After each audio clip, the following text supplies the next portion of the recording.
કંઈક નવું કરવા માટે, કંઈક નવો બદલાવ લાવવા માટે જે અમારી મહેનત છે એ દિલથી છે ને સાચી છે.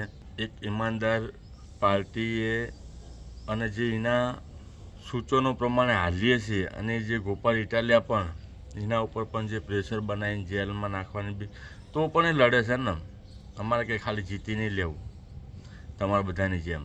અને આમ આદમી પાર્ટીના દરેક ઉમેદવારને તાલુકા સીટના 24 અને જિલ્લા સીટના 6 ઉમેદવારને હું કહેવા માગું છું, 2 દિવસ આ બધા ખેલ એટલે કેવા ખબર છે તમને? એમ થશે કે આપણી જિંદગી પતી જશે, આપણું કુટુંબ પતી જશે. એટલી હદ, એટલી નીચી કક્ષાના જે કરશે. 2 દિવસ પછી હે કરતા પાટામાં જોડે આવશે. આમને કંઈ ઇજ્જત જેવું નહીં, એમને કંઈ ભાજપવાળા બધું આપણે જ ઠેકો લીધેલો છે.